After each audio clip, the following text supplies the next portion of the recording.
আজকে অনেকটা বেলা হয়ে গেছে, তো এখন চলে আসলাম দুপুরে রান্না করতে। এখানে ফোটানো পানি একটু করে নিলাম তো তরকারিতে ঝোল দেওয়ার জন্য।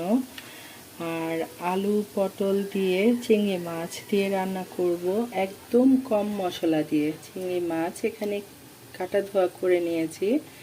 আমার বাসায় ছোট চিংড়ি মাছ কেউ খায় না, তরকারিগুলা তুলে তুলে খায়, আর চিংড়ি মাছগুলা মানে আমার খেতে হয়, এই আর কি।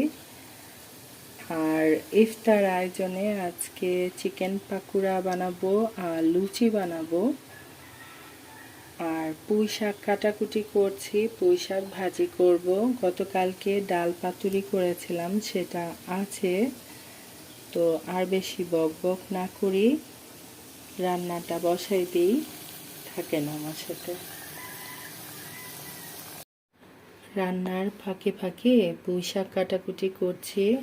এই যে অল্প একটু কাটাকুটি হয়েছে, আরও রয়ে গেছে। আজকে পুঁই শাকটা সাদা ভাজি করার ইচ্ছা আছে। তারপর সাথে শুকনো মরিচ ভাজবো, তারপর মজা করে খাবো যদি বেঁচে থাকি, এই আর কি। পটল তরকারিতে খুব বেশি মশলা ভালো লাগে না, একটু মিষ্টি মিষ্টি হলেই কিন্তু খেতে ভালো লাগে। পরিমাণ মতো তেল দিয়ে দিয়েছি, তেলটা খুব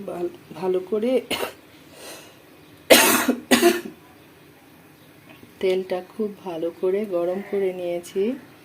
পেঁয়াজ কাটা আছে,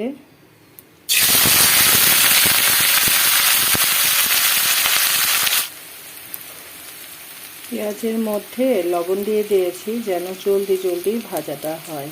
আর এই যে কেটে রাখা ধুয়ে রাখা চিংড়ি মাছ, সেটা একটু দিয়ে দিলাম। হালকা করে ভাজাভুজি করে তারপর মশলা দিয়ে কষাই নেব।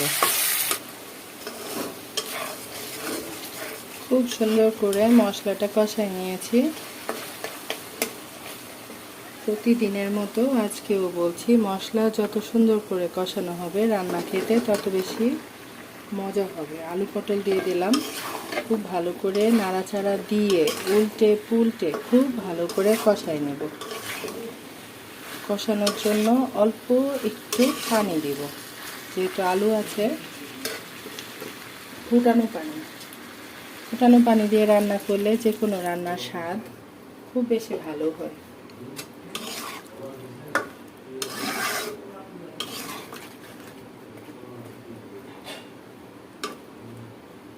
এখন ঢাকা দিয়ে ঢেকে খুব ভালো করে কষাই নেব।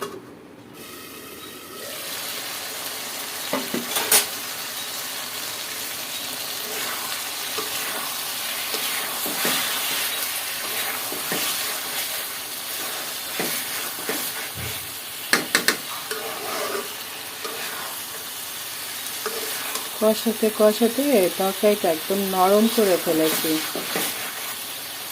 এখন পরিমাণ মতো ঝোল দিয়ে রান্না করে নেব।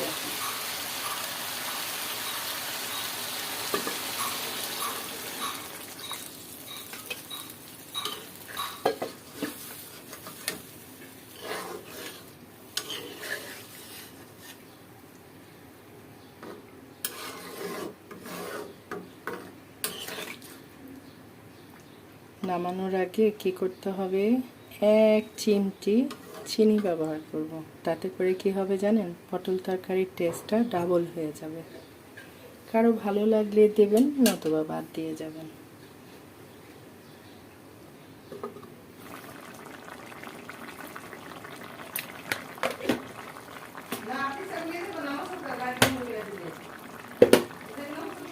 এক চিমটি চিনি ব্যবহার করলাম। মাখা মাখা ঝোল হবে, রোজা দিন তো, অনেক পাতলা ঝোল, এগুলা খাওয়া হবে না। ঢাকনা দিয়ে ঢেকে রেখে দেব। ভিডিও করি না, অসুবিধা নাই, আরে কোনো সমস্যা নেই।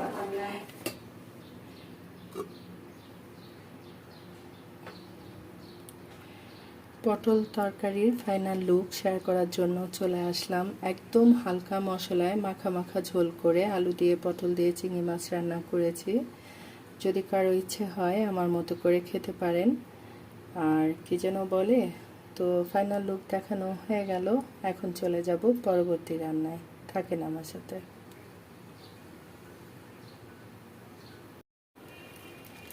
রান্নাঘরে রোদ চলে আসছে।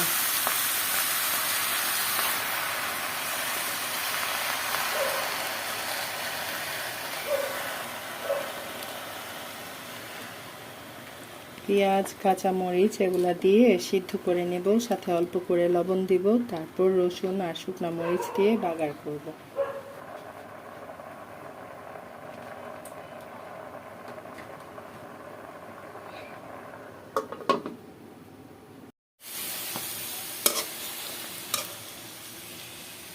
পুঁই শাকটা ভালো করে সিদ্ধ করে নিলাম। এখন রসুন আর শুকনো মরিচ দিয়ে বাগার করে নেব।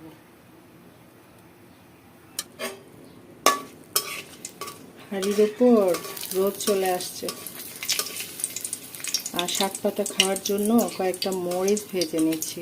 মরিচ ছাড়া শাক পাতা খেতে একদম ভালো লাগে না, মরিচ হলে যেন টেস্টটা ডাবল হয়ে যায়। আছে এই যে রসুনটা এটার মধ্যে দিয়ে দেব। রসুনটা ব্রাউন কালার করে ভেজে নেব।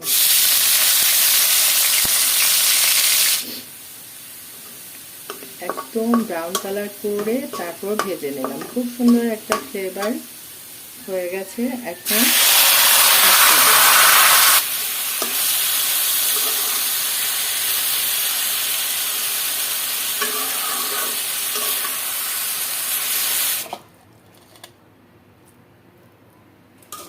পুঁই শাক ভাজিটা খেতে এত বেশি মজা লাগে, অনেক ভালো লাগে আমার পুঁই শাক ভাজি।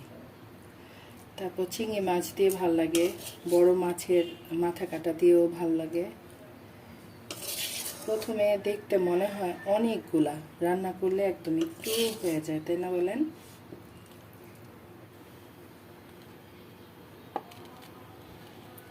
এই হচ্ছে পুঁই শাক রান্নার ফাইনাল লুক। যদিও শাক পাতা খুবই সাধারণ খাবার, কিন্তু আমার কাছে অনেক বেশি মজা লাগে আর খুবই হেলদি আর টেস্টি।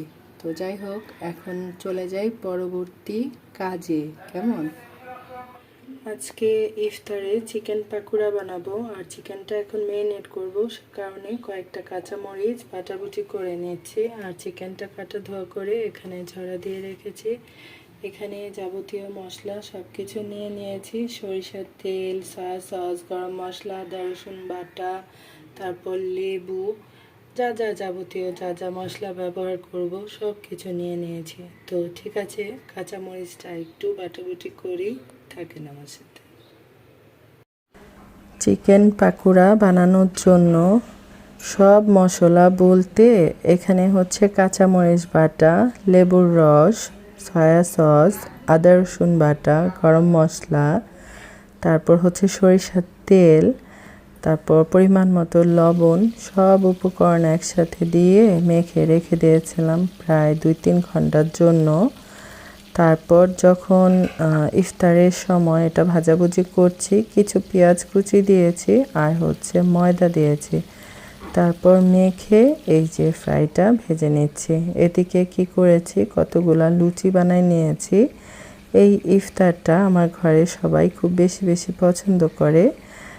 ইচ্ছা হলে আপনারাও একবার ট্রাই করতে পারেন। আর আমি সব কিছু গোছগাছ করে দেখাতে পারি না, ফল টল কাটাকুটি এগুলা মানে তাড়াহুড়া বেজে যায়, তখন আর মানে ইফতার সাজগোজ করে দেখানো আমার পক্ষে সম্ভব হয় না একদমই। তো যাই হোক, ভালো থাকেন, সুস্থ থাকেন। আল্লাহ হাফেজ, আসসালামু আলাইকুম।